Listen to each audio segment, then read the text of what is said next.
In 2016, I started my very first podcast out of my childhood bedroom. No credibility, no audience, and no big network. Just me, a $60 USB mic, and a passion to share what I was learning. Within 1 year, that small podcast led me to land my dream internship and job. The CEOs of those companies were guests on episode 14 and episode 17. Fast forward a few more months, and I helped my boss at the time, Marcus Philly, produce his very own podcast under functional bodybuilding called Look Good, Move Well. And that show has now gone on to do millions of podcast downloads. Since 2020, I've launched dozens of podcasts, including my own, and I test all of these strategies in real time on my show called the Habit Chess Podcast. Today, I'm here to share all the lessons that I've learned over 8 years, so you can skip the trial and error, save thousands of dollars, and build a podcast that serves you, your people, and your purpose. Whether you're an aspiring podcaster that's overwhelmed and not sure where to start, or you have a show but it's not gaining traction the way you want, this video is for you. Okay, so let's dive in. The first lesson I want to share is figure out who you need to get validation from. Because I remember on August 2nd of 2016, I had been contemplating all year long about starting a podcast, but I was too scared to do so. And a really top ranking fitness podcast at the time, that host at the time to hop on a call with me. And I remember just being so honored that he took the time in the first place, but also just his belief in me and just the little encouragement and things like that he gave, that fueled me for the next year, right? But more particularly over the next 30 days, I was able to book 3 episodes, one with a world-class Olympic weightlifting coach, one with a world-class powerlifting coach, and one with a world-class nutrition coach. And I was able to get this all booked, recorded, edited, and launched. And I do not think that acquiring all the little skills that I needed to in order to make this happen would have been possible if I did not have that conversation with that host, because he gave me the validation that I needed, and I didn't know I needed at the time. But I often find this to this day with a lot of clients that I work with is sometimes you need to cultivate and hear that validation from yourself. You need to figure out, what do you need to hear? What are you waiting for? And other times it is hearing it from somebody else, right? A coworker, a friend, somebody you admire or respect. So figure out who that is or what that is, because that goes a really long way and can fuel your efforts for a long time, especially when it gets tough. The next lesson is figuring out the format of your show. Is it going to be audio only? Are you going to do video? Is it going to be remote, or is it going to be in person?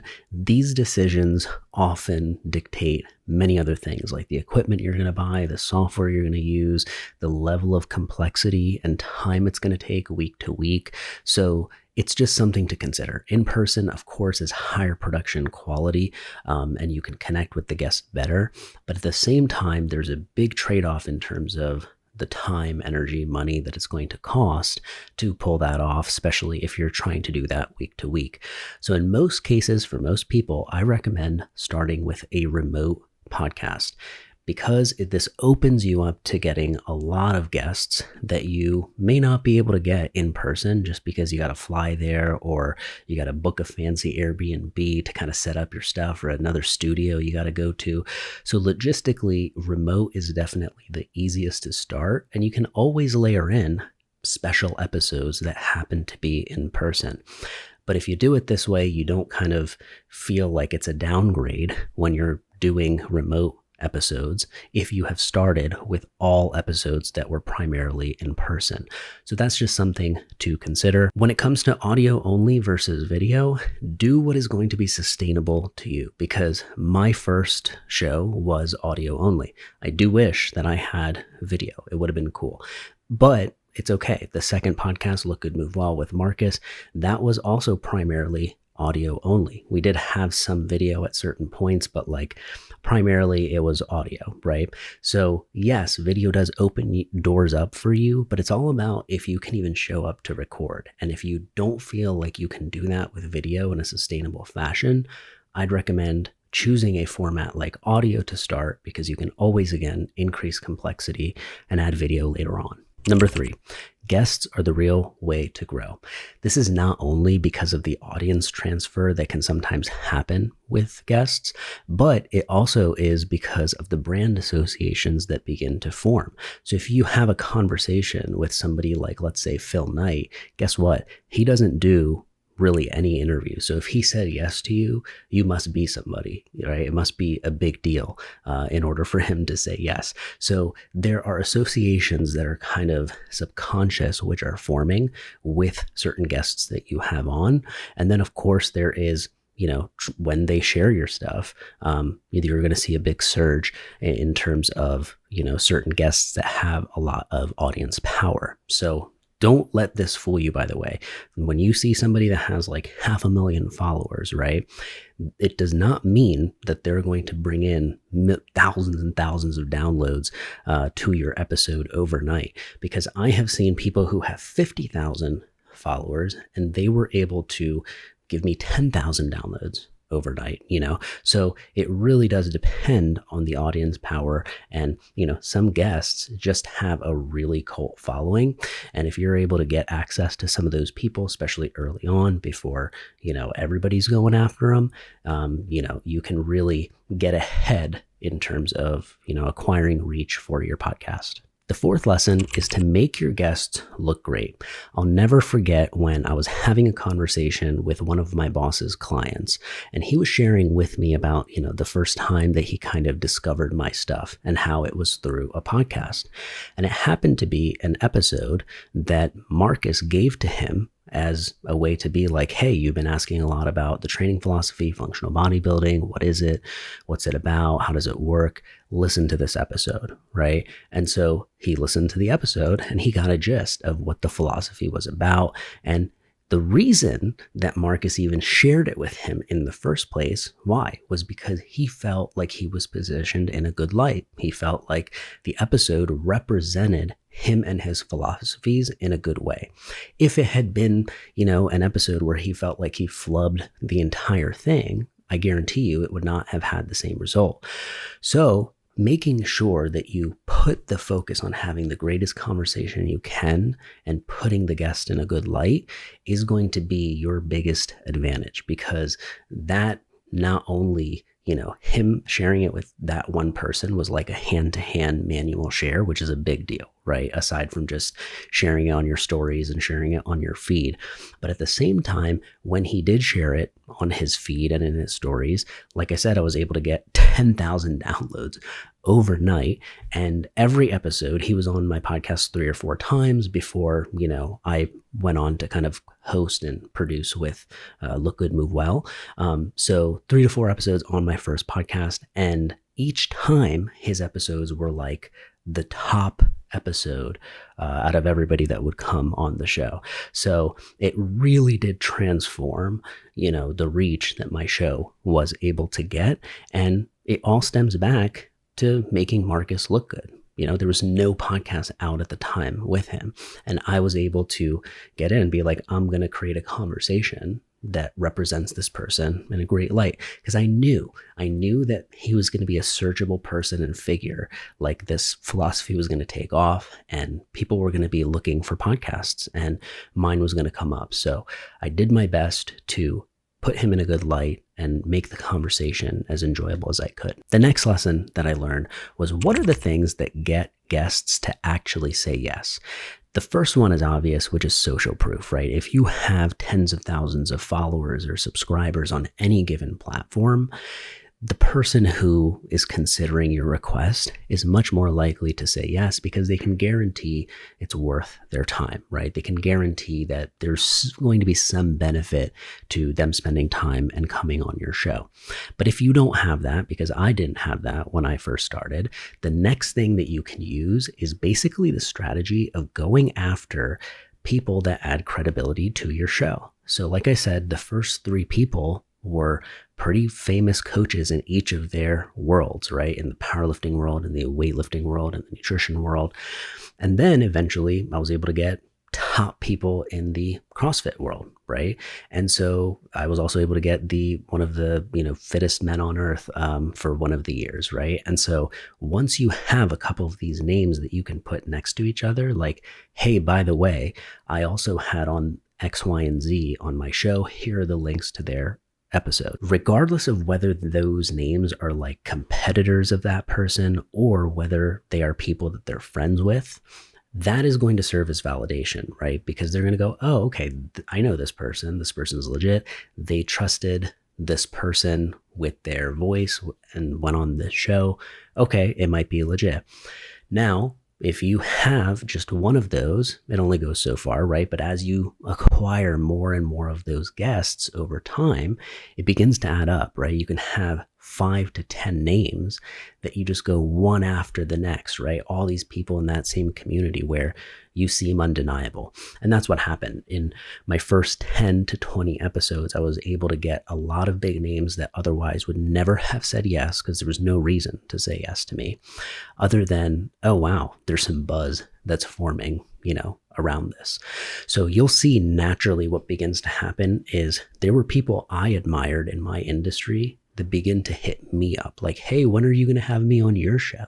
Right? So you begin to get those kind of asks as well when a lot of those names are stacked up next to each other, because you become this show or become this, place where people assume you're going to have these big names, right? Like, wow, you're probably going to continue to have great episodes.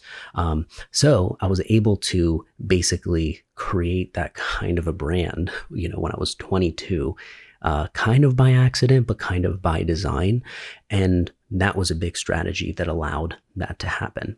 There's also several strategies like people referring each other and recommending you and things like that, which help with getting guests on your show. But the next one that I want to share with you is the power of 100. So most people who are really big and seem kind of out of reach, not like A-list celebrities, okay, but I'm talking like people in your niche, in your community that seem kind of out of reach. I'll give you an example, Ali Abdaal or Noah Kagan, right? $100 million CEO, okay, YouTuber who has like 5 million plus, subscribers. What gets people like them to say yes? And they have both publicly said, Noah Kagan said this in a thread post, right? He said that when he gets asked to come on a podcast, which, by the way, I was able to get Noah Kagan on my show back then, which was a big deal because he was still very big back then, but nowhere near as big as he is now. Anyways, so he said that if he sees 100 episodes that you have already published or 100 reviews on either Apple or Spotify, then he'll say yes, right? And most guests that are kind of equal caliber have said something similar, where 100 episodes is kind of the minimum mark that people are looking for to see that, okay, you've done the work, right? You have actually been doing this for a little while. Like if you did it once a week, it kind of says that the show's been around for 2 years, right? So that is the next thing that you can go after, is accumulate 100 episodes. What do you need to make sure that you make it that far? Because doors really open up at that point, and a lot of people quit before they get there, which, is also understandable because it's hard. But keep that in mind. Do your best to get yourself to 100, and a lot of guests that you wouldn't have imagined saying yes to you will now say yes. The next thing that actually gets them to say yes is when you make sure in your pitch, the first paragraph, it is something that they can feel you've gone deep on them. You're not just saying, hey, I love your work, right? That's very vague. But if you mention, hey, I love this episode of this blog post you published back in, 3 years ago, you reference a certain part where they go, wow, like you had to have watched the whole video in order to know that. Those types of things are really, really great. If you can point that out, something you appreciate about their work and something you've consumed, and then how it's affected you. Because people who are creating in any fashion nowadays, like, you like to hear when your work affects somebody positively, right? And so it goes a long way. You're not just sucking up when you do this. If you're doing it in an authentic way, it can organically, make the other person go, oh, okay, I'll listen, right? Especially if, let's say, they have products and services and you've, been a customer before. Hey, you're a 5-star chef. Like, I've been to 3 of your restaurants and I've really enjoyed them, right? If you open up with something like that, the person is more likely to maybe read the next line because, hey, you've been a customer, right? I'm curious what you had to say. So keep these things in mind when you are trying to get guests that seem out of reach, because if you nail even one of these, you might surprise yourself and you might get that yes sooner than you thought. The 6th lesson is to always follow up. I know you hear this all the time, but you would be surprised at how few times people actually do this because they think, oh, it's been read, I've been rejected just because I didn't, hear back. People are insanely busy. And I'll tell you that I never would have landed my dream internship that I referenced if I didn't follow up. Because first of all, to get that CEO, it took, every 1 to 2 weeks that I followed up. It was like there was no constant conversation going back and forth, right? It was almost like every 1 to 2 weeks I would get a response. And so it took almost like a month of back and forth and following up before I booked him the first time. Then finally, when I booked him, right, it's like kind of late, on this side of the coast. And, I'm all set up. I'm all excited, right? I just, was working at the gym. I set up right there and he didn't show up. And I remember at that time, I could have felt really bad and disrespected, right? And been like, oh, like I'm just not going to reach out, right? Screw you. But I followed up. I was like, hey, if you still want to do this, like, let's do it. If not, no worries, right? No pressure. And again, took another, 2 weeks, but finally I was able to land him. And when I did, the conversation was awesome. And we were able to use that as kind of a seed for when I reached out, 9 months later for that dream internship, right? It was an easy yes. And a little footnote here is that same CEO became one of my customers when I launched my company, Pod Mahal. So it really is crazy. None of that would have happened if I did not take the time to follow up. And it wasn't just once. There was at least 3 to 5 follow-ups that went on to making this happen. And so, don't be afraid. If you feel like you're being annoying, you're probably not, especially if you're spacing it out, in a decent way, because people are busy. And, if it's been a while and your email is buried in the inbox, like people may not take the time to actually go back and find it, right? So when you follow up, it kind of pushes your thing back to the top and, gives it a chance to get viewed. And that's just one example, but this has happened to me dozens of times. And so, I also, from somebody who gets a lot of pitches, like people don't follow up as often as they could. Like sometimes I wish people did because I'm like, that person that reached out, I forget who they are, what their email was, but I wish I had a follow-up that would bring it back to the top. So keep that in mind when you are reaching out and trying to book guests is, create some kind of follow-up system where every week to 2 weeks for a little while, you are doing so. And many times you'll get an answer like, hey, I'm busy right now, but reach out next year at this time, and boom, now you can do that. Number 7 is tech troubles. This is something that even if you do remote podcasts versus in person, the tech troubles seem to always be there. Okay. With every person, sometimes it's a cable, sometimes it's a software, sometimes it's, it's always something that happens. Right. And so over the years, I've encountered a lot of this personally and with clients, and I've documented it to where I know how to get through it pretty quickly. But I'm going to give you one of the top ones that you're probably going to face. If you're doing remote, one of the things is going to be you're probably using a USB mic. If you're using a USB mic, make sure that you're not inserting it into like a dongle or adapter.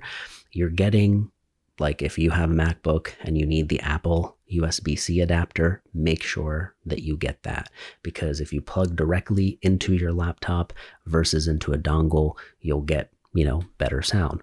Sometimes wires and things like that crap out on you, right? So making sure that that's taken care of. Another common one is Apple ID. So when you're trying to launch on Apple Podcasts, if you created a new Apple ID to do so, you're going to see it saying that it's going to be verified forever, and it's not. So basically, I have a video on this, by the way, of like how you get around that. But little tech things like that, I just want you to keep in mind that you are capable of handling it, especially if you know someone like me in your corner. And all it takes is for you to be aware that it's going to happen. Because if you go into it, your first recording, and you go, all right, I'm going to nail this first take, first shot. And, you 40 takes later, you're like, wow, that was really rough. It's very demotivating. And so aligning your expectations to be like, look, there's going to be tech troubles, there's going to be performance or user errors, right? But I'm planning for that. I might toss my first recording anyways. That's why it's a test before I record my first real one. So things like that help you, be a little bit more agile when tech troubles come your way. Number 8, solving the distribution problem. Podcasts inherently are known to have pretty terrible distribution, right? It has been improved over the years and is getting better. But this is why people start a video podcast to get themselves on something like YouTube, because the searchability, hey, it's the second largest search engine in the world. And it happens to give you traffic, right? In a way that's different from other social platforms. So that's one way to solve it. But the next thing is to actually use clips, text posts, concepts, right? You create newsletters and create different pieces of content that would be way harder for you to create if you did not do the full episode. You'd have to come up with an Instagram post from scratch. But now you have a clip that you can share to help distribute that, right? So solve the distribution problem yourself instead of just waiting for the podcast to get you, millions of downloads overnight, because you'll find that a side benefit of this is you grow an audience on multiple platforms without even trying. So what happens is the people who follow you from just the clips might be fans of the clips. I remember a fitness coaching client of mine, said that like she does not have time to listen to long podcast episodes. It's just something she doesn't do. But the 2.5-minute clip that I released with me and Marcus on Look Good Move Well, she would love those clips. She referenced how much she enjoyed she's like, I can do 2 to 3 minutes. So that's totally fine for me. So you'll see that you grow audiences on the different platforms that we're just using for distribution initially, like YouTube. YouTube will increase the amount of views, the amount of subscribers that will come into your world, right? That was not possible before. And that will be on top of what you have on Apple and Spotify. So solve the distribution problem creatively and take your own circumstances and, goals in mind when you're doing this, because every person's distribution strategy is going to look a little different based on the types of goals and needs that you have. Number 9 is scaling trust. This is something that I wish I knew earlier. Podcasts are not a attention-getting asset at first. They will eventually become an acquisition machine, but at first it is not that. At first, it is a middle-of-funnel trust-building asset. So it often helps for you to anybody that you're bringing into the top of the funnel through whichever means, right? Instagram, referrals, whatever. Podcasts are often the tool that will build trust and get you closer to the bottom of the funnel, which is probably an email list or an application form or a call that they need to book, right? Something that's closer to the transaction. This obviously makes sense because you're spending over 5, 10, 30 minutes in many cases with somebody, and that adds up over time. If you think about how many clips or how many Instagram posts you would need to consume in order to equal 10 minutes, 30 minutes, 60 minutes, it's pretty crazy, right? So this is why downloads and listeners are typically lower on something like podcasts, but the trust and the density of value of that subscriber is very high. It's very similar to an email list, right? Somebody might have millions of YouTube followers, but on their email list, they might just have 100,000, 200,000. And yet that 200,000 is worth a lot of money, right? So the density and value of an email subscriber is very, very high. And I would equate podcasts to being, very similar in terms of subscriber quality. So when you're starting out, use podcasts as a way to scale your trust, which if you're a coach, you're a consultant, you're a business owner, you need to build trust. especially in the digital world, right? So use this as a tool to accomplish that. Number 10, your titles matter. I can't tell you the amount of times people miss out on getting their show even clicked on, because in the podcast world and Spotify and Apple, your title is really the only piece of information somebody is relying on before they, read the description maybe. Okay, that's next, right? On YouTube, you've got title and thumbnail. Those two things contribute to the click-through rate. But on podcasts, it's typically going to be your title and then the description, right? So the title is going to be a place where under 50 characters is where you want to keep it before you add the name of your guest to maybe the end, where it's like with blank and blank, right? So the 50 characters is really making sure that it's visible on mobile. And at the same time, you want to do a good job making sure that it's aligned with what that episode is about. Yes, it's hard to do because something that is an hour long, you're trying to find less than 10 words to describe this thing, right? Which is why, you can create more specific and segmented clips with better titles as well.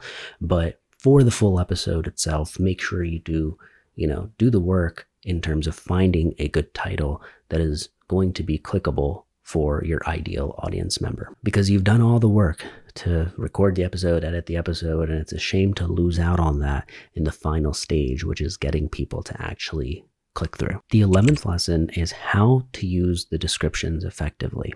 So this is something that is very underrated. People expect all of this traffic to be coming from the podcast to their landing pages, to their email list, to their products, right? But they don't link them up in the actual description. So if you even take the time to make sure your most important call to actions, which is typically going to be where you can get their email in some shape or form, you want to ensure that that is placed in the description, because people will look and they will click through. YouTube has, for me at least, the highest conversion rate out of all platforms, and people that consistently download my stuff, even from videos that are pretty small, like they don't have hundreds of thousands of downloads even, right? But it's like, because in that video I referenced the freebie, people are checking it out, right? So make sure you do this, especially on podcast platforms as well. And if you want to take it a step further, use something like Bitly or a genie.us or Genius or whatever. Use that to actually track the links. See which clicks are coming from the podcast, which clicks are coming from the YouTube channel. So this ensures that you get to see what's coming from each episode. And I think it's a great way, even if you don't have a product or service or important thing you can point people to start, it's really good to begin training people to click. So if you're referencing a resource, if you talk about fitness and you reference a certain dumbbell that would be good to get, okay, make sure you link up that dumbbell. Make sure you put a tracker on it so you can see how many clicks you get. Because aside from downloads, another powerful thing to see is, wow, like this book that I talked about got 35 clicks. Like, this must be interesting. My audience must be interested in this. So there's a lot of data that you can gather from utilizing the descriptions effectively. And of course, the traffic and the conversions that you can get from that as well. The 12th lesson is landing famous guests. So when you have landed somebody who is in your world kind of famous, right? And this is different for everybody nowadays. I talked to a police officer in Wisconsin and I got him to land, somebody from the History Channel. And he was like freaking out. He was so giddy over this archaeologist who's like the most famous archaeologist in the world, right? Okay, that person is famous to him. And so what you want to think about when you land these guests is that the episodes you are doing is not for your audience, okay? It is for their audience. Because remember, you probably don't have an audience right now. So what's going to happen is their audience, let's say in this case, the archaeologist, everybody who is interested in that archaeologist, they're going to find this as one of the potential episodes to listen to. So your job is to not be annoying. Your job is to ask great questions, to ask things that somebody who already follows their work, right, What are things that they want to know? And this is where sometimes it's helpful to, listen to some of their other interviews if they've already done tons of them, because then you can find unique angles and questions and things that their audience would appreciate, which then usually allows you to win them over, right? They typically will subscribe if they're like, wow, this person did an excellent job pulling this side out of him, right? So keep that in mind when you land quote unquote famous guests in your niche, is that you want to treat it in a way where you are doing it for their audience. And if you do, you create this funnel where as long as that episode exists and as long as that person's audience is still growing, you will get a constant flow of people that you're winning over on a large scale if you have pulled this off on a small scale by doing this. The 13th lesson is to plant seeds before you need them. So this goes without saying, like certain guests that you want to have access to, they're going to take maybe sometimes months or a year for you to land. So don't expect, okay, 2 weeks from now, I need this person for this episode, because you need to have probably started to engage with this person months before that intended recording date or publish date. A lot of times when you reach out and you don't need anything and you're just kind of giving people a compliment, or you're like, hey, I see you, this is awesome, right? Or you're just, connecting with them in some way, that gives you kind of these brownie points to some extent, where it's like, oh, okay, you didn't need something, right? And so when you do reach out finally and you do ask them to come on your show, it's going to be something that is way easier and less awkward to ask, because you've kind of been building and nurturing this relationship for a little bit. Number 14 is finding content audience fit. And this is typically done by really chiseling down on the who. When you have a really good understanding of who you are making your stuff for, what their pain points are, what their fears are, what their dreams are, what their hopes are, all of these things, and many times it happens because you yourself have experienced all of that. You're serving a version of you that's like maybe 2 to 5 years ago. That's why if you can nail down some of those things and connect with it really, really, really well, you will unlock content audience fit. Okay. So a sign that you are actually getting this right is when people are listening to your show and then they say to you, hey, I feel like you've bugged my house. Like every week I feel like you're covering something that I was just thinking about. This is something I would get from multiple clients on my fitness coaching roster. People would be like, wow, that's crazy. Like I was literally just thinking about tempo training and you did an episode on it, right? So when you can kind of predict and give language to things that your ideal avatar is already thinking about, you get this trust and credibility that is just unparalleled. So this is why people obsess about who is it for. That's why it matters so much, because you could do an episode on macronutrients versus micronutrients, but it is going to be heard differently, and it's going to need to be said differently depending on if it's for your peers, if it's for other nutrition coaches, right? Versus if it's for somebody who's never cooked before, versus if it's for somebody who, has done intermittent fasting already, right? So there's multiple ways for you to kind of speak and get the same message across, but all of that is filtered through the who. And that's why when you've unlocked it at scale, you're probably going to find content audience fit. Number 15, your mindset makes or breaks you. This is something I found to be true in business as well. No competitor, no algorithm, no market condition is going to affect you as bad as you will affect you, right? And so often it's the fears that you have, the things that you're thinking, and, the self-sabotage that we do to ourselves that prevents us from, even getting to a place where competitors are now even a thing we have to think about, right? And this is true because we know that most podcasts don't actually publish beyond 3 episodes or 7 episodes max, right? It shows you how much of this game is simply about being the last one standing, right? If you can kind of keep showing up week after week, you stand out just by doing that. Just by putting something out, even if it's not good, right? Because, okay, cool, like you're showing up, right? And most of the market is not. So you want to really protect your mindset in whatever ways that you need to. A lot of times this comes down to kind of reducing your own media consumption. So you're not consuming everything that's showing up in your feed and doubting yourself, because you're going to be comparing yourself to all of your peers, all the people whose setup looks better than yours. And that stuff can be poison for some people. So figure out what that poison is for you and be sure to stay as far away from it as you can. 16 is introvert versus extrovert strategy. If you are an introvert like me, you're going to really enjoy having a podcast because it allows you to network in such an organic way where you don't have to go to these cheesy meetings and things like that and really feel like it's forced small talk. You are choosing the people you want to network with, and it's happening in a very organic fashion. If you're also introverted, you probably enjoy one-to-one conversations, right? Over larger group things sometimes. So that's something to keep in mind. And also, don't be discouraged if you are an introvert, because a lot of people, I feel, think that you have to be this extroverted, loudmouth, fast-talking person in order to have a podcast. And I just don't think that's true. There's room for that too. But at the same time, introverts bring something to the table, which is they're incredible listeners, right? And they're able to ask very good questions that sometimes extroverts may even miss because they're so excited and they're talking, right? And that leads me to, the extrovert strategy. So if you are an extrovert, you want to lean into your ability to be energized by these conversations.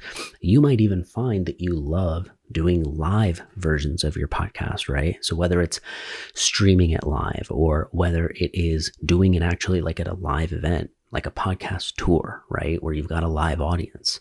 That's something that if you're extroverted, you might really enjoy the thought of that, right? So you want to keep some of those things in mind because each personality type has kind of their strengths and weaknesses.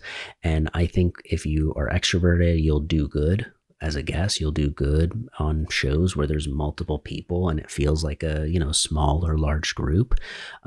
You want to lean into that. You'll probably be good on camera.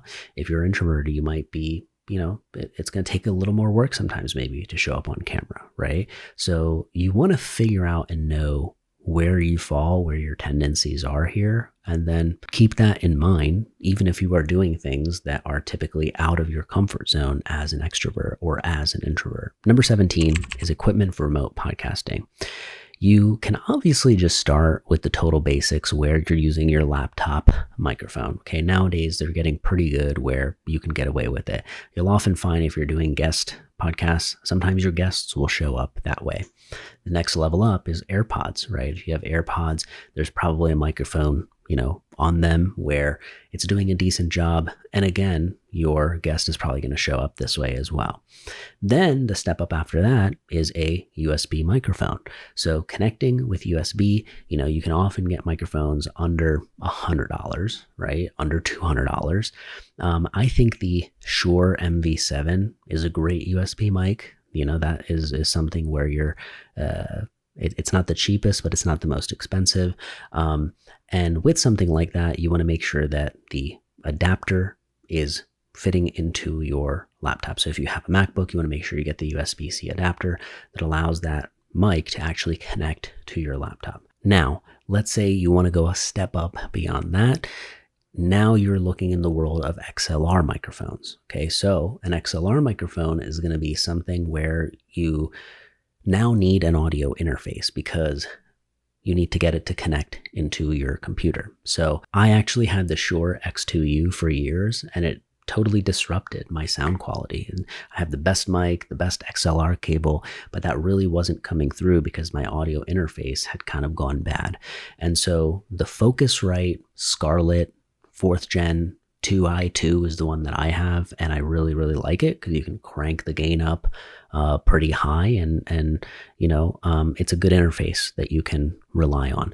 So those are kind of the stages of the equipment that you'll need on the microphone side. And of course, if you're talking about the best mic that money can buy, you've got the Shure SM7B or the SM7B DB Plus or whatever. You've also got Rode. Rode mics are amazing. So the Rode podcasting mics that they have out there are kind of a way for you to get equivalent to Shure quality. Some would argue it's even better for typically a lot less, so like half the price in many cases.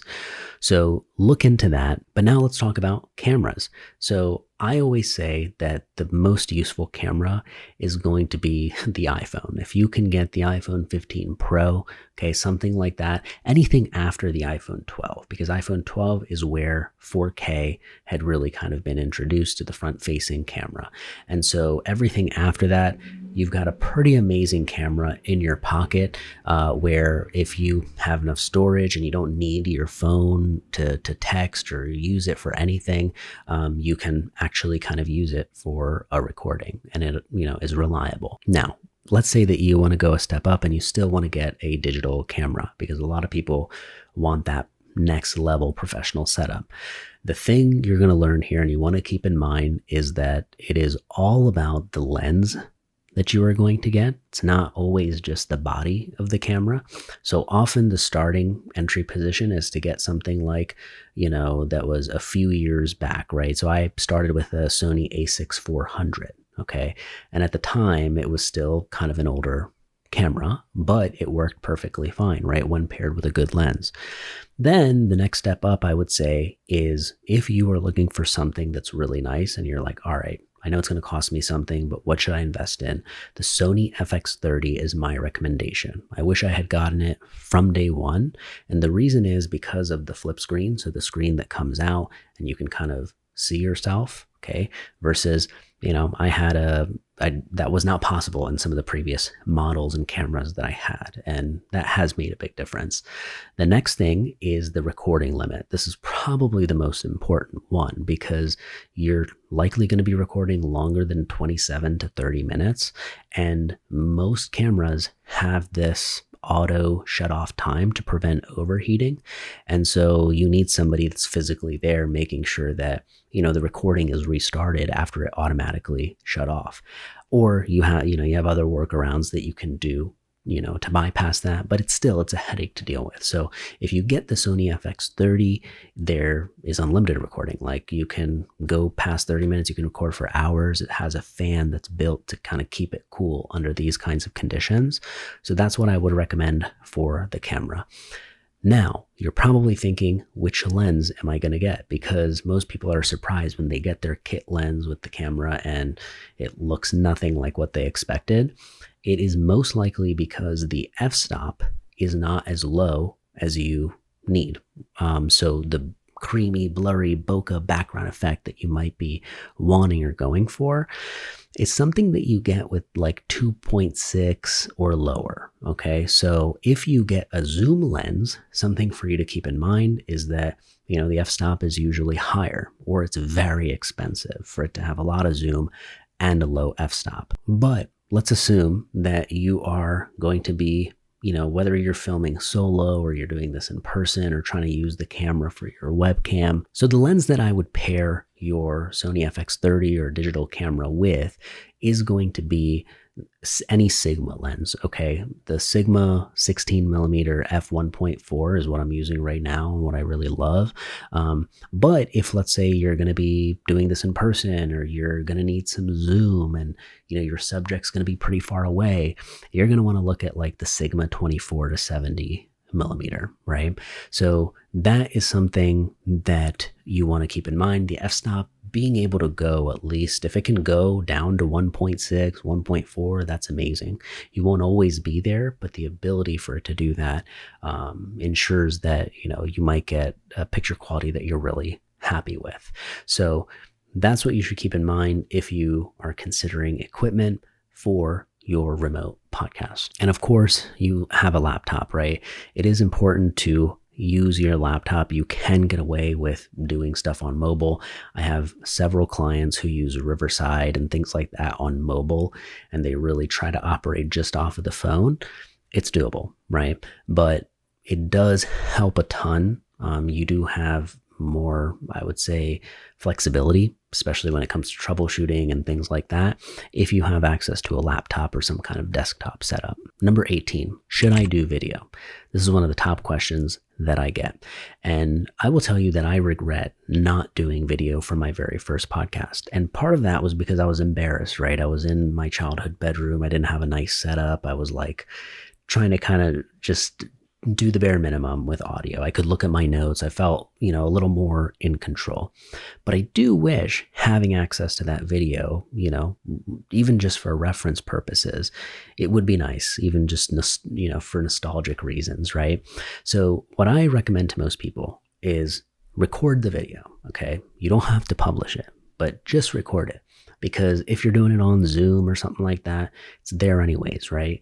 If you happen to say something, your guest happened to say something that is a mic drop moment, boom, you can pull a clip and you can publish it as a one-off clip. I used to do that with Look Good, Move Well. We didn't do video versions all the time. And so just the Skype version at the time, we used Skype to record it, right? The Skype version, I would basically just take and, put a 2.5 minute clip together from that. And it was something that was a one-off thing I could do without the pressure of having the full episode being something we needed to release. So that is kind of my take on it is, if possible, do video, because you can begin to kind of get yourself comfortable with it without having this obligation or pressure to actually publish it. But if you're going to do audio only, I support that too. I'm always secretly rooting for shows that are audio only just because it's more impressive. It's harder to pull off. It's, you do limit yourself a little bit in terms of growth sometimes. But if you're in this for the long term and, you are really kind of following your zone of genius, a lot of times it works out like it did. My first 2 shows were audio only primarily, and it was perfectly fine. But if you add YouTube and you add video into the mix, it completely opens up, doors that were not possible in terms of distribution. Number 19, how perception changes from podcasting. I noticed this right away when I first started, because over the years, yes, podcasting has become a little more normalized, but you still kind of seem crazy or like, oh, like that's such a joke, right? And it was like that in 2016. People were still saying, oh, there's too many podcasts, right? And so I remember like a lot of people didn't even know how to get access to a pod, right? Where do you go to find it? And so this was something in the gym, one of the gyms I was working at the time, and I was also doing my show at the same time. I remember how weird I felt and how the people around me were like, what's this guy doing, right? But when they saw certain names that they were really impressed by, like a really famous athlete or really famous coach or whatever, they would, like, the perception would change so crazily where you could just tell the way they were talking to me, the way their eyes would light up when they were referencing certain parts of the conversation. So I also experienced this on the podcast with Marcus on Look Good, Move Well, because any sales calls that I had for my fitness coaching clients, people, if they said in their inquiry form that they, listened to the Look Good, Move Well podcast and they had heard me before, or they requested me because of that, guess what? There was no small talk when we first opened up the call. It was not awkward. I didn't have to prove myself in any way. We were just talking about which episode they listened to first, what they enjoyed about it. And it was just such a fulfilling experience. And I found those clients to be ones that not only was the retention way higher, longer term, but they were just funner, easier clients to work with because they were already bought on me and sold on me.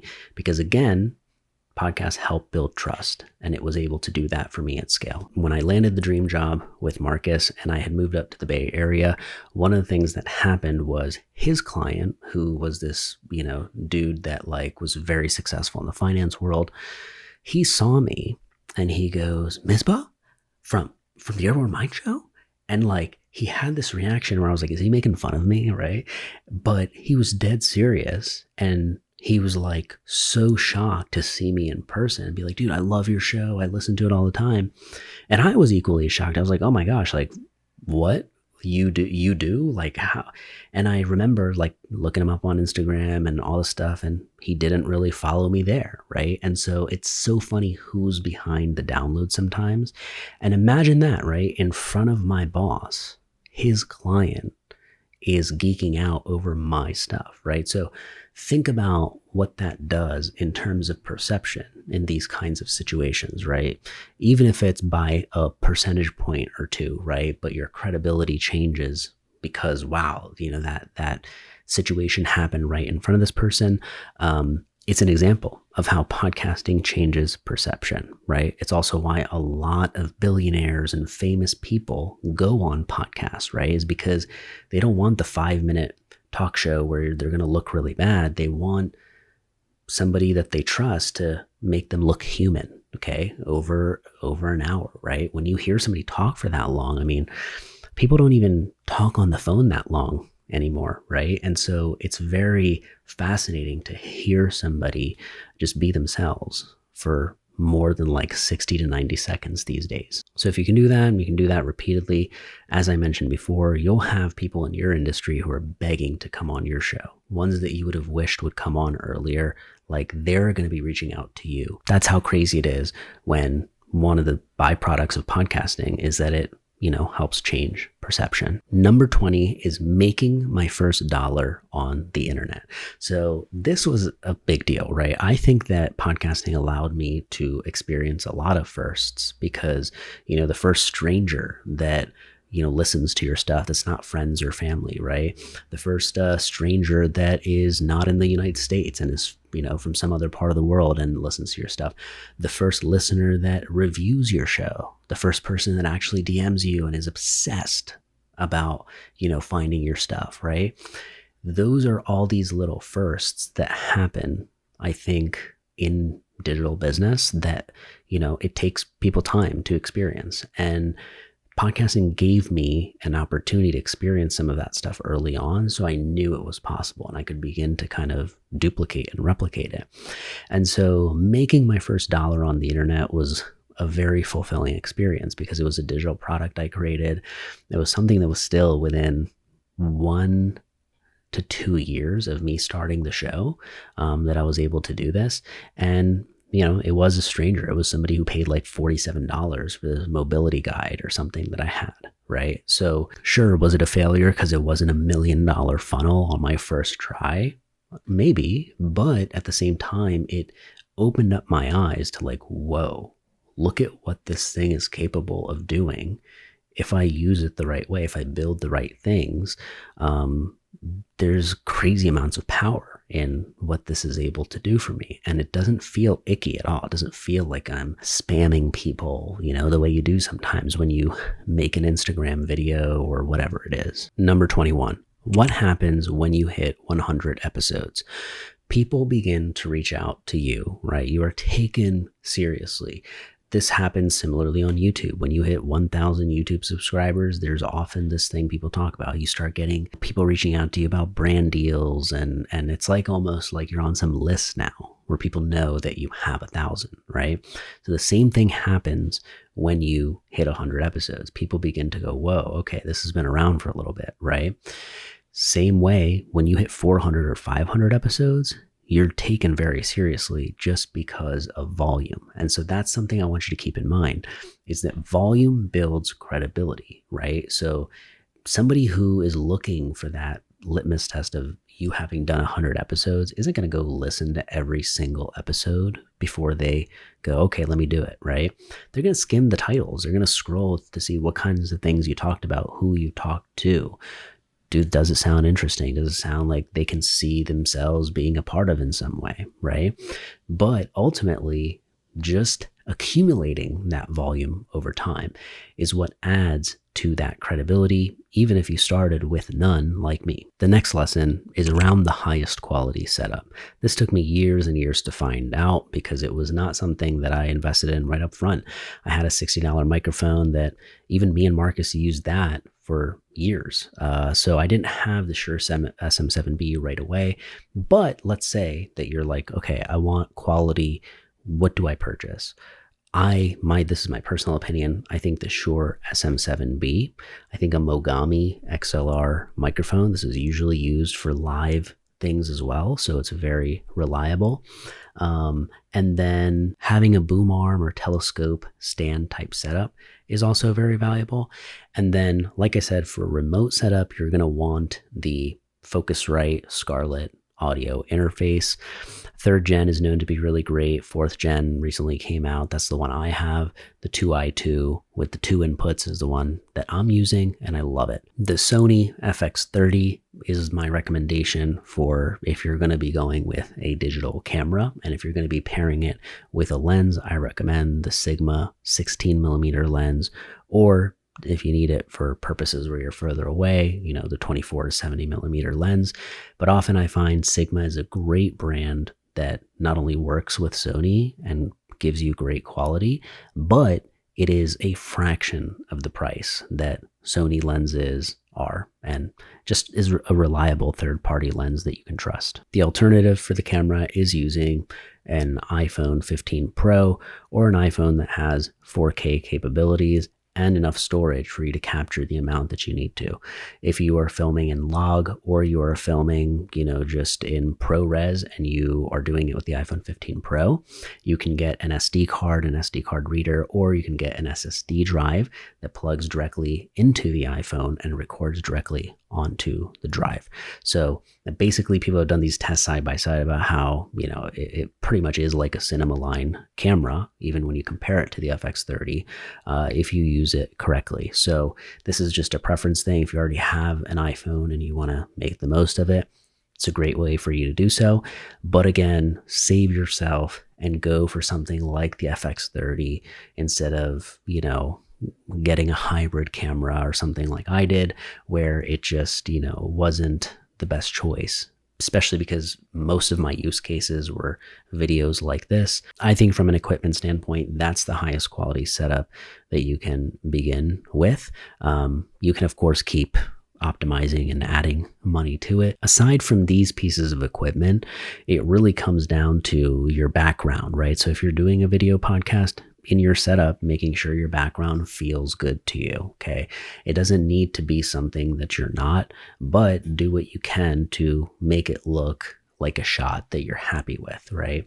So if it's a fake plant you want back there, or you want certain art on your background or books in the background, make sure that you take advantage of that. But in my experience, this is the highest quality setup without us going into the realm of like going into a professional studio or really building out a legit studio for this specific purpose. I'm keeping in mind, as I'm speaking to you, somebody who has like a home office or, a small space in their house that they're wanting to convert into a space where they can record some content. So I hope that helps. The 23rd lesson is numbers for monetization. There's a 2-part answer to this.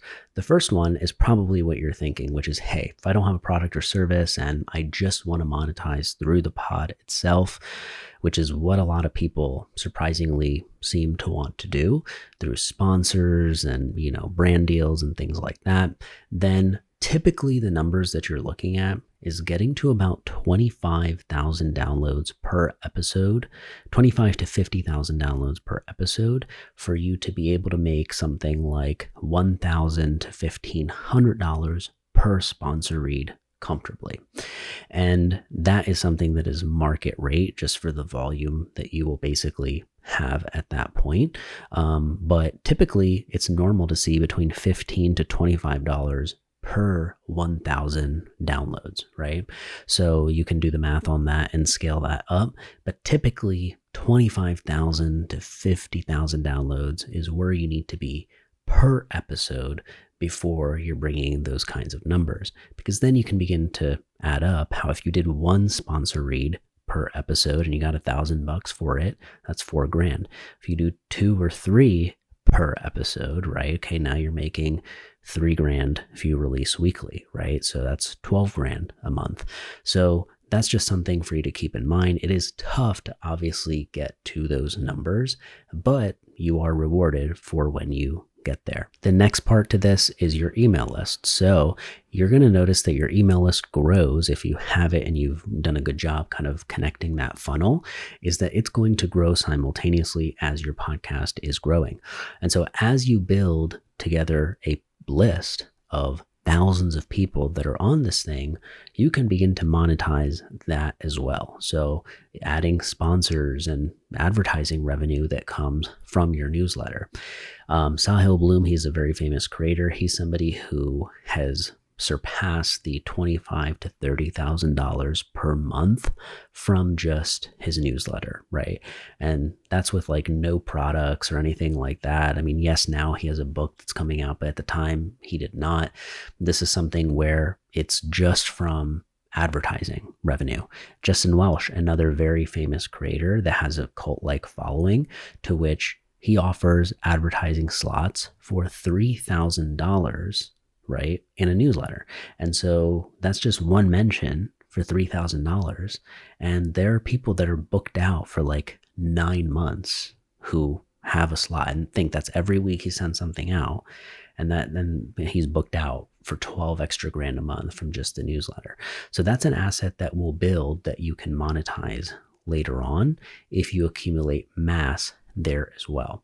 So it's a way for you to double up, right? And then of course you have YouTube. So I have a handful of clients on my roster where they make most of their money from YouTube, right? And this is from, the ads that get turned on your videos. It's a very stressful setup, to be honest. I don't recommend for most people to chase this. Let it be a byproduct where you're getting extra thousands of dollars from the ad revenue or from the brand deals. But if you make that your main source of monetization, one of the problems you're going to run into is that you need to be generating a lot of impressions. You need a lot of people at the top of the funnel to be coming in order for you to be making that amount. So it doesn't end up being as passive as people think it is. There's a lot of pressure actually, and it does sometimes change the types of things you need to talk about because now you have reach to accumulate and you're forced into it, right? So that's something for you to keep in mind. The alternative numbers for monetization that I think is way more accessible and more encouraging for most people is honestly having a product or service. So if you have a product or service already, then you can monetize with as little as 100 downloads. I remember with a show that had literally less than a couple hundred downloads all time. There was somebody when he reached out and was wanting to work with me, when we had kind of the sales call, he referenced an episode that he listened to and what he wanted similar to something that was in that episode. This works more if you have a service rather than a product, because products you still need more volume typically because they're sold at a cheaper price, or if it's a digital product, you typically need large volumes, which comes from an audience.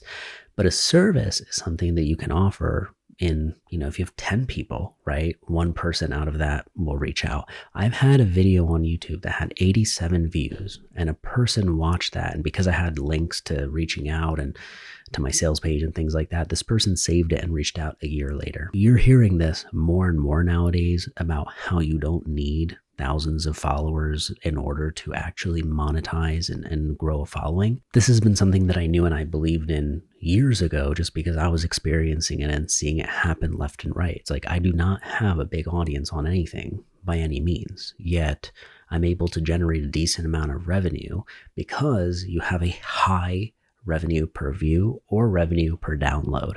That's the strategy that you basically have to go after if you're not going to try to monetize through, advertising and sponsor deals and things like that.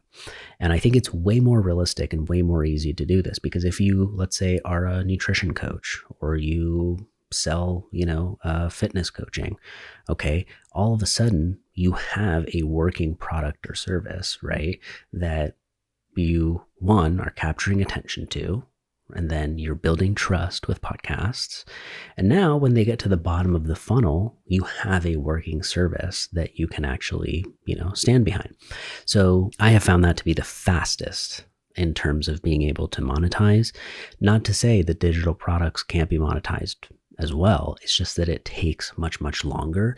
And especially if you're looking to hit like a sustainable volume, like, several thousands of dollars per month, like it takes a lot of work, to which you are going to be very demotivated a lot of times if that is your first strategy and you have zero audience.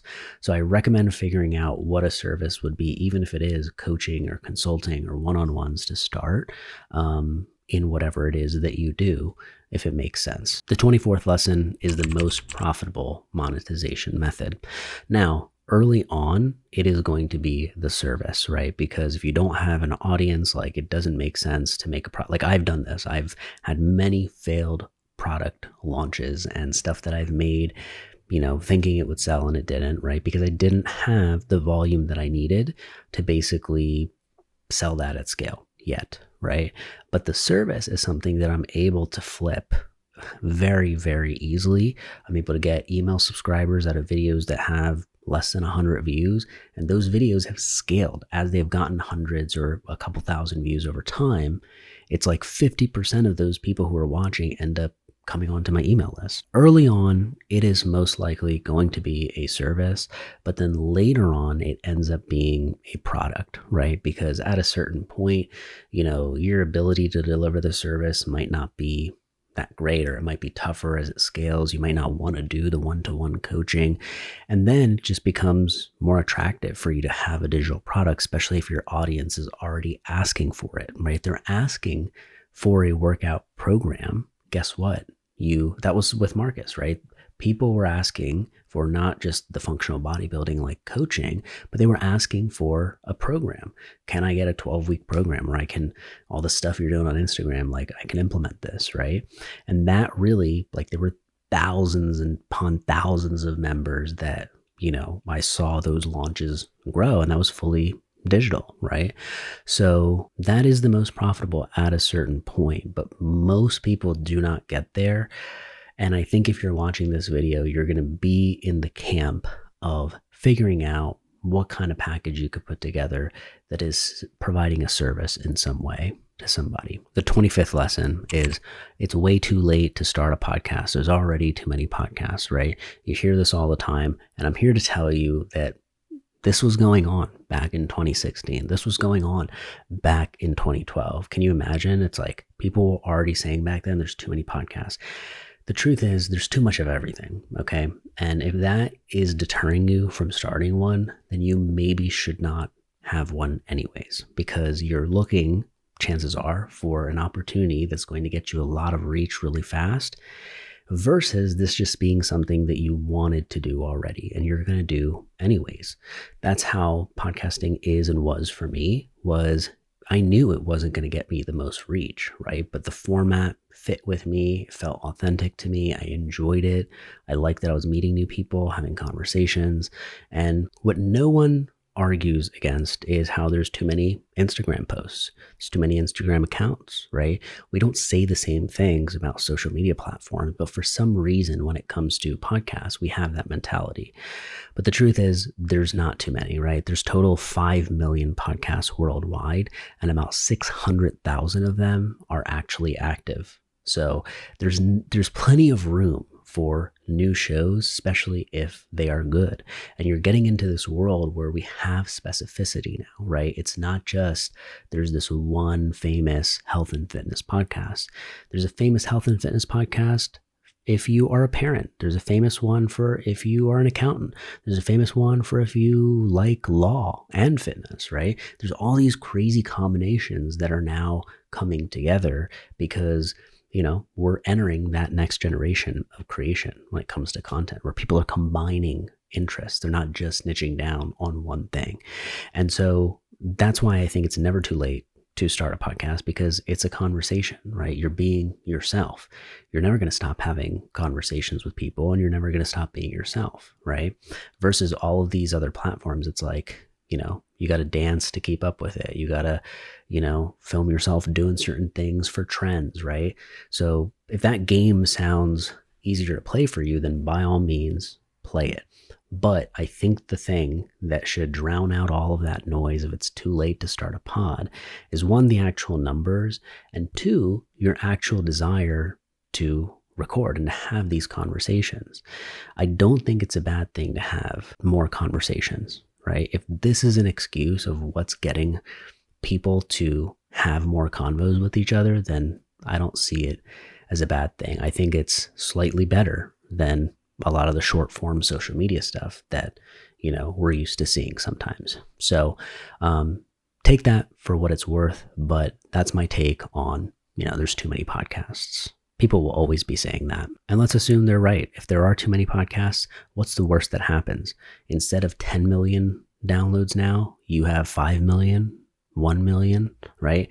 I think it's like, how much do you need, right? And if you get clear on that, you'll typically find, especially if you're using, doing a service or something, you don't need more than a couple dozen people that really, trust you and like you. And you don't need more than 1,000 or a couple thousand true fans to really pull off something that feels fulfilling and, at a scale that you didn't imagine before. So this myth of it being, oh, wow, like there's too many podcasts, they're taking away from, your ability to get downloads. It's like, how many downloads do you need, right? Number 26, function over form.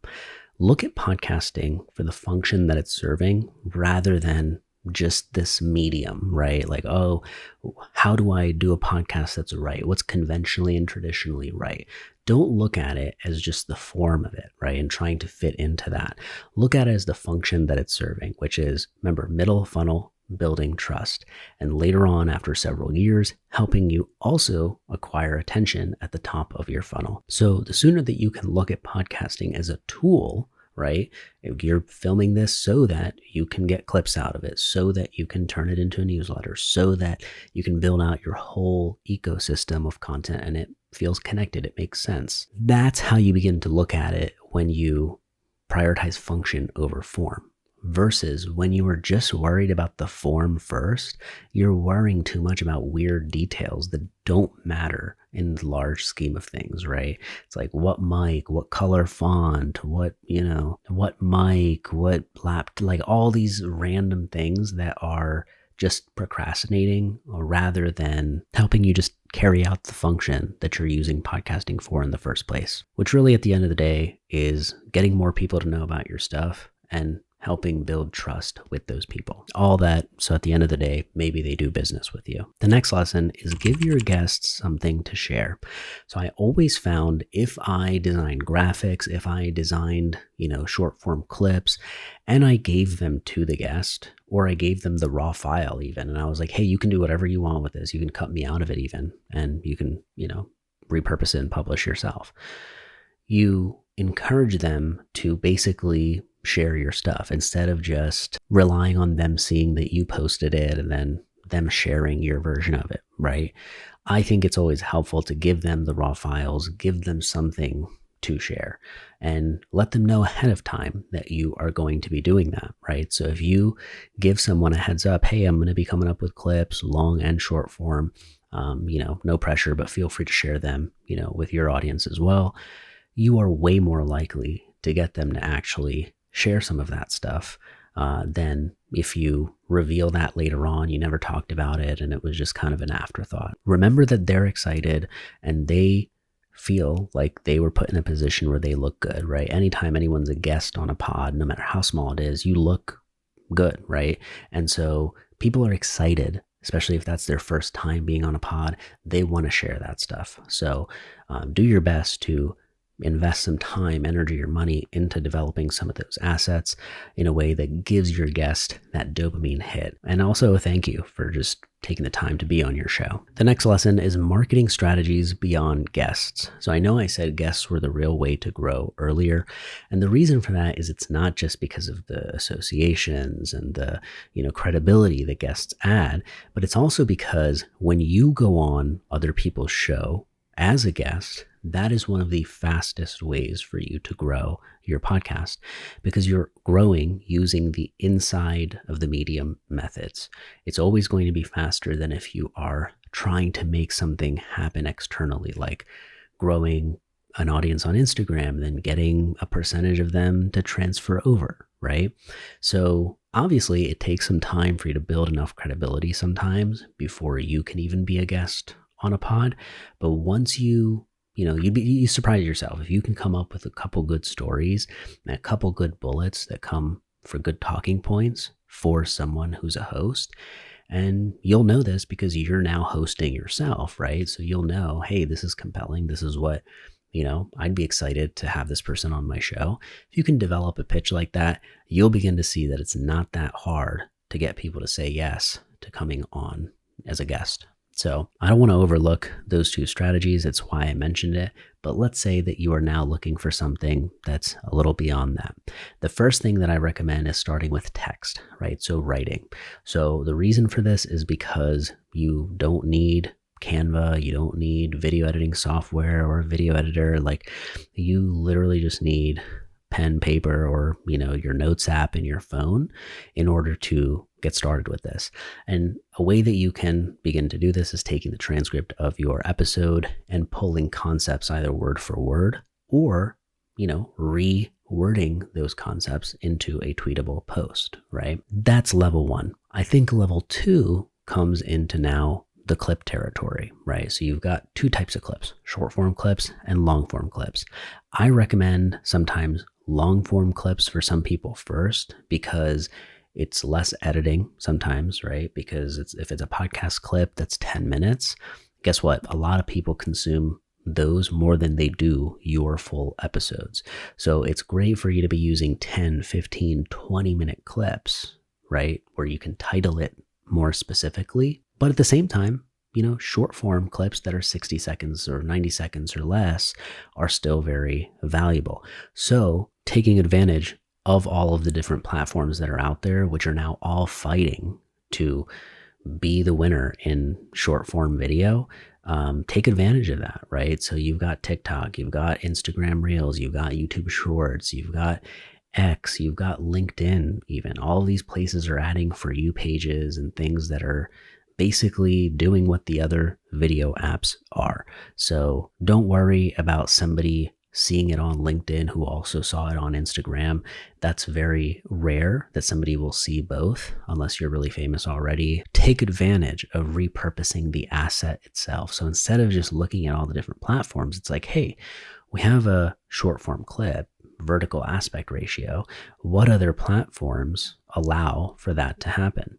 And in the future, let's say TikTok's not a thing anymore, there will be other platforms that still support short form vertical video, right? So I would publish and repurpose to as many platforms as you can comfortably handle and sustain while making sure mentally you really are prioritizing one or two platforms at most to start, right? In most cases, YouTube being the one that's probably going to be the most rewarding for your time. Next up is SEO for podcasts. So this is something that I'm glad I'm giving you a heads up on, because I remember early on I would spend a lot of time on transcribing and getting my blog post up, and it would be basically the podcast episode, but in a written format. And these were in the days where transcription technology was more rare. It wasn't just as automatic as it is now. You had to pay like per minute. Rev.com was a service I used to use.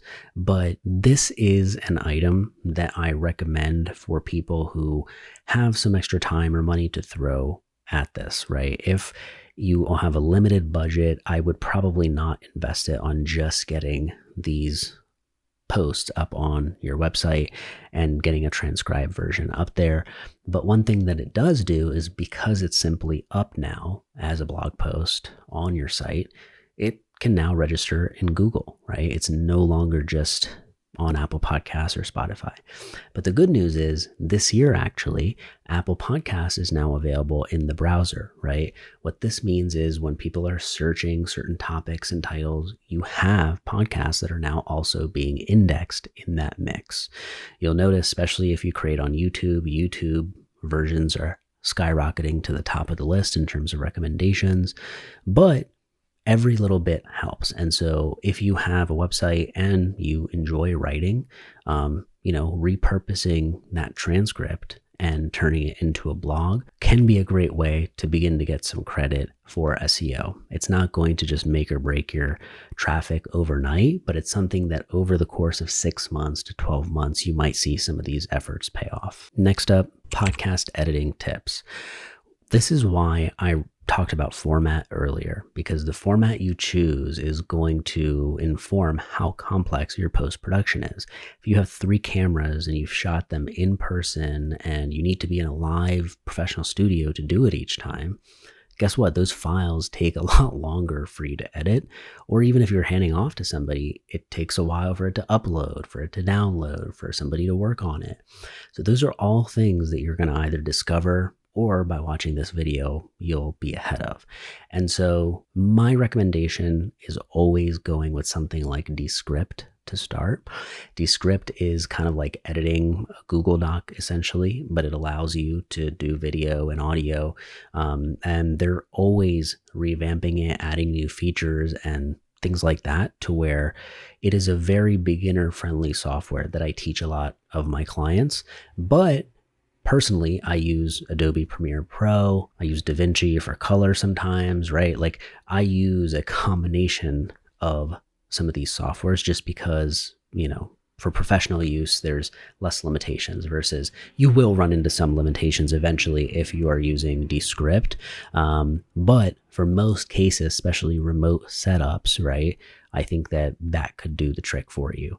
And for some people who have a more basic setup, Riverside alone might be enough for you. And that's recording your individual tracks, has a built-in editor that's kind of basic, and you can, make something happen with that. But I would recommend you keep the editing as simple as you can. And this comes back to improving your performance. So if you improve your performance on camera, where you're not messing up or you're not forgetting things, there's less to edit out in post-production. If you do a great job scripting or planning ahead of time, there's less mess ups to edit in post-production. So I always recommend doing what you can from a pre-production standpoint to save all the time that you can in post-production. But let's say that you didn't. One of the things that you can do is make sure that you prioritize the hook. So you focus on a 30-second segment that you can copy and paste to the front of your timeline. And that's really where a bulk of the effort goes, because once you get into the conversation, now it's pretty simple, right? You're keeping it focused maybe, as a full speaker on the screen. So when the speaker switches, the screen switches back and forth. That might be, the extent of which you keep your editing at. And then level 2, right? As your capacity increases, okay, maybe we will add, a lower third title, right? Okay, where when I can introduce the guest, I have their name coming up now, right?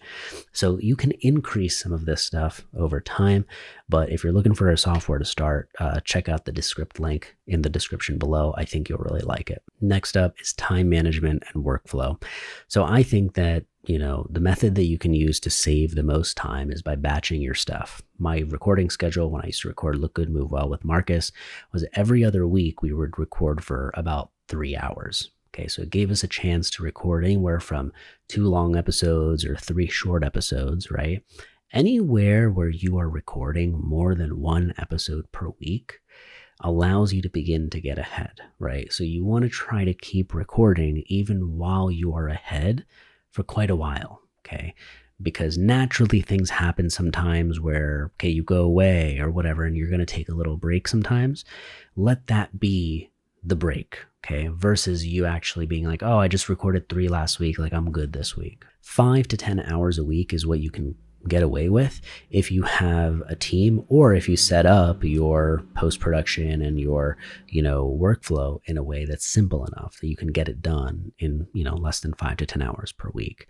But if you are looking to go aggressive in terms of your promotion and distribution strategies, like a lot of these professional podcasts that you see that seem to hit the top charts within 6 months, they're not doing it alone, right? They've got a team behind them that's cranking out short form clips. They're cranking out the full episode. One person's booking guests. Like, it's a whole operation.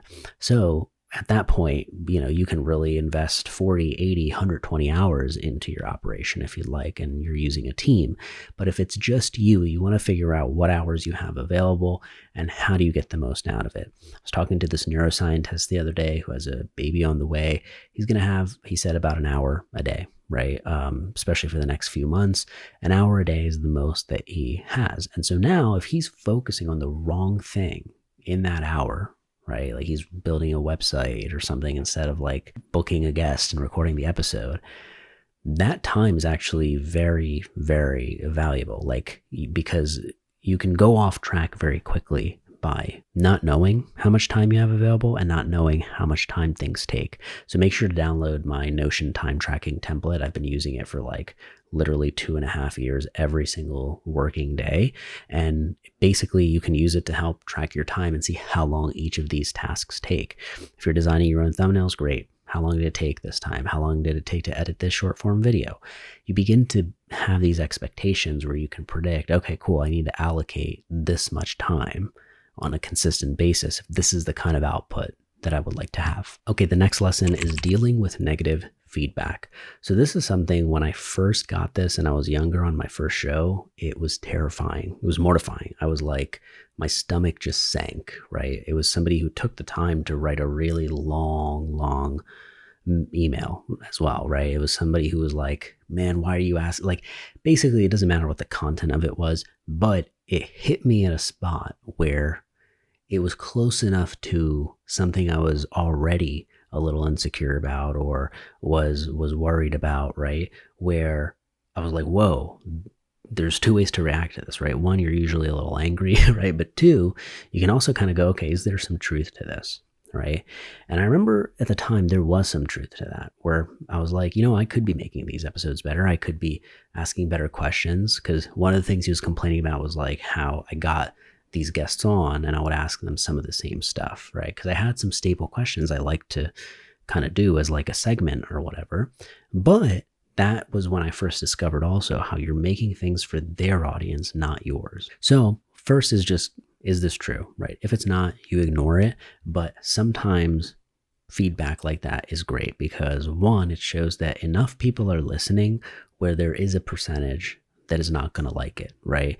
You kind of need to have a decent amount of people consuming your stuff, to which now there's somebody that's not, because there's usually way more that are actually enjoying it, right? So that's kind of helpful, is when you're getting great comments at a certain point, like you have good stuff coming in too, the stuff that's negative actually doesn't hit as hard as you would think. It's kind of not as annoying when you have an overwhelmingly great amount of stuff coming your way too.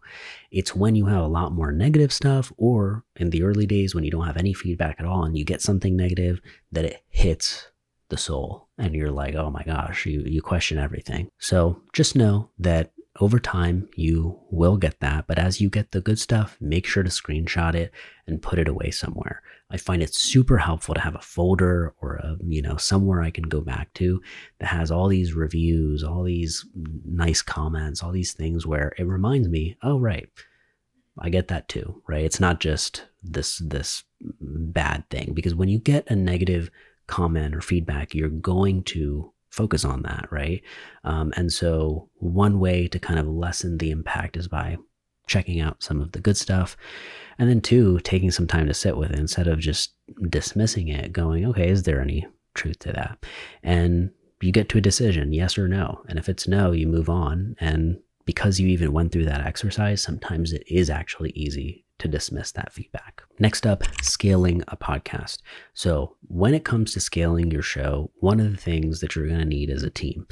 Whether it is an assistant, whether it is an editor, whether it's a thumbnail designer, I think the way that you should look at it is by whatever your bottleneck is. So for some people, they love design, okay? That's a natural thing for them. So they don't want to outsource the YouTube thumbnail. For other people, it's editing. They might enjoy the editing process to where they want to do that, right? So it doesn't make sense for that person to hire an editor. But for somebody who's like, hey, I always have my episodes filmed, but they're just not being released because I'm too lazy to edit. Okay, that's clearly the constraint for that person, to which it can easily be solved by just not how, but by putting a who in place to take care of it. The next lesson is personal branding through podcasting. This is probably the area that podcasting is most effective for. Is it really allows you to show up as yourself, okay, and build up a body of work consisting of topics that you're interested in. It's the one place that actually welcomes, hey, if you have multiple topics you're interested in, bring it to the table. It makes the show more interesting, right? If you're interested in fitness, you're interested in finance, and you're also interested in technology, right? That's a certain combo that's harder to match than someone who's just making something for one of those things. And you also have, just like Joe Rogan did, right? He had multiple communities he was pulling from. I know people who just listen to the science related episodes. I know people who just listen to the comedians that come on the show. And I know some people who just consume the MMA related stuff that Joe puts on his podcast. So you have different people from different communities that are coming. Not every episode has to be for everyone. Okay. As long as 1 out of 3, 1 out of 4 is hitting that community again, it's kind of long-term keeping them in the loop and hopefully following along as you grow. And again, not to mention all of the assets that you can build that typically help with personal branding. So like the short form clips, the tweetable posts, topics even of what you would talk about, they can all come from the podcast. And so the personal brand side of it is really, remember, a lot of associations. You're forming associations, and podcasting is a great way to do that because of the people. You're associating yourself with other people, right? And at the same time, it's a very high trust, high intent medium. It really gives you a chance to be yourself and speak on a topic without feeling like you're being kind of shticky, right? Versus if you did the same thing on something like Instagram, even YouTube sometimes, right? You feel like every second I got to optimize and I got to talk faster and I got to like, hey, like and subscribe, right? It's like you can be the most yourself on podcasts, which is why it's great for personal branding, right? You kind of build something around a brand that is actually you, versus if you build up 1 million followers dancing on TikTok, but you actually in reality hate to dance, but you just were able to do it enough to grow it. Guess what? That's not sustainable, and it's going to feel like a prison when you actually grow it that big. The next lesson is audience research. This is really important. When you get a chance to talk to somebody in real life, as I did when, this is the pretty crazy part. Like when people would come from different countries and visit our gym and they had listened to my very first show and they would reference certain parts, and I had no idea that there was this person behind it. Oftentimes they weren't also on Instagram or followed me there. They just listened to the pod, right? So you never know who is behind the mic or behind the screen. So any time you get a chance to talk to them, whether it's through DMs, email, or actually in person or on Zoom, you want to ask them, how did they discover your stuff? What made them listen to your stuff? Because they're going to give you a language that is directly something that you can use. You can use that to find more of those people, right? Figure out what they liked, what intrigued them about your show so that you can repeat it. I also recommend screenshotting a lot of questions and things like that you see on other social platforms. So if it's related to things that you talk about, you create a swipe file where you can screenshot and add that to the folder or add that to the doc every single time, to where it just builds and you have a constant stream of actual language of stuff that people are asking about. It's not this thing that you're making up and coming up with from scratch. It's things that are out there and people are actually inquiring about. It may not be directly to you, but the question's out there, right? It might be asking some famous person who doesn't have the time to respond to that. So you're really just looking for ideas, and you're always doing research, right? Even when you're not consuming, you're always thinking about what would this ideal listener or viewer appreciate. You're constantly trying to be in their shoes. The next lesson is future-proofing your podcast. So a way that you can do this is by making sure that a large portion of your episodes are evergreen. You're covering topics that are timeless, right? Not just trendy. But remember, you are also taking advantage of the reaction content and some of the trendy things that are happening that might be current events or things that may not be as relevant in a few years, right? Because it's when you do a combination of both is when you're able to get some episodes that are designed for reach and some that are designed to resonate.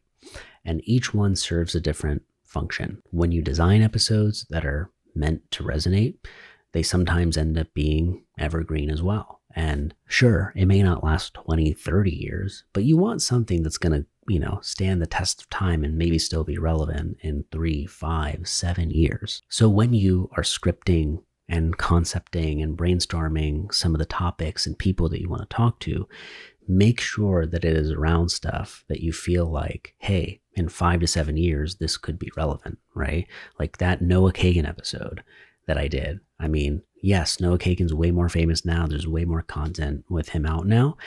But guess what? If you want to go down a Noah Kagan rabbit hole and you want to hear him from the early days before he was like this famous, you have something that you can go back to. You can go back to my thing in 2016 and hear it, right? So I know it's sometimes hard to think out that far, but if you can, you want to plant those seeds. You want to future-proof your pod by choosing some topics that you just know, because you know your audience, you know who they are, you know how they think, and you know that, hey, in a few years, they will be thinking about this as well. This will age well. And of course, there's no way to predict that perfectly, but you want to do your best and take your bets on topics that feel timeless. The next lesson is to pay attention to success stories. Pay attention to which ones actually resonate with you, right? I know for me, sometimes when I see the really professional studio setups where they're in some different location and it's like so perfect, that doesn't feel like something I see myself doing. Maybe I will someday, but it doesn't motivate me as much. When I hear about somebody like David Senra, the founder of Founders Podcast, right? Who he reads a book, a biography of a founder every single week. And he's now done, over 300 or 400 episodes, right? He gets 100,000 downloads every 7 days. Okay. So when you see all the downloads for the last 7 days, it's every 100,000. So that's about 400,000 downloads a month, right? This guy is respected. He's had dinner with Charlie Munger. He's hung out with some of the coolest people in the world, but he does not have that mainstream fame like The Rock or Kevin Hart or, these big figures, right? And so you want to think about that. Is your version of success the person who hits it mainstream? Are those the kinds of shows you really enjoy? Is that what you're hoping for?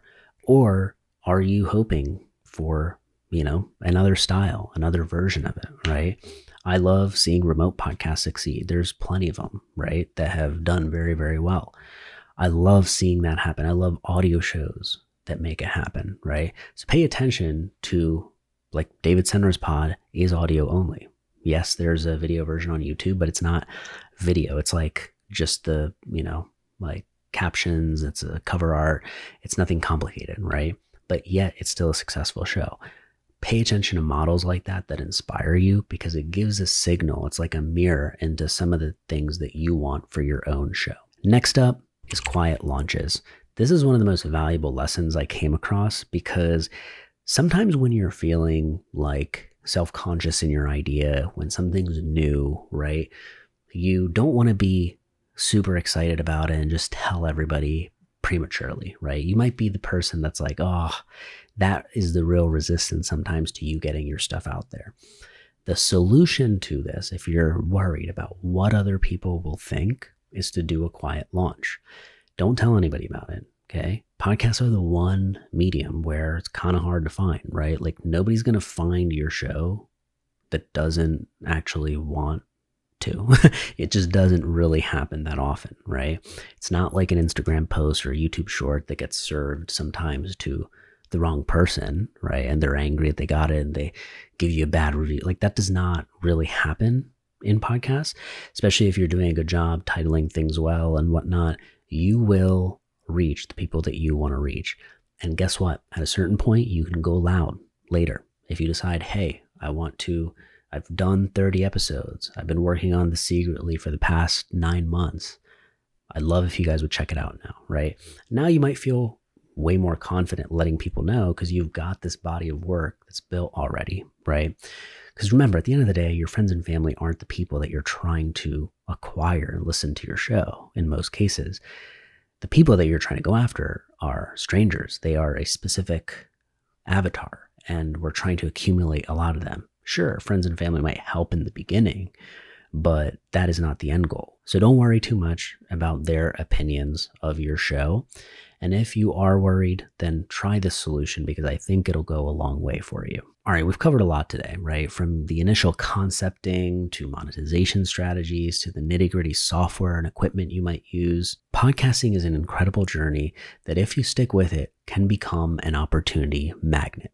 You will have limitless opportunities coming at you left and right, but only if you keep going. And remember, you can only keep going if you start. So don't let overthinking hold you back from doing so. I hope this video helped to kind of set your mind at ease about what to expect in the future if you go forth with this journey or you go all in and double down on your show.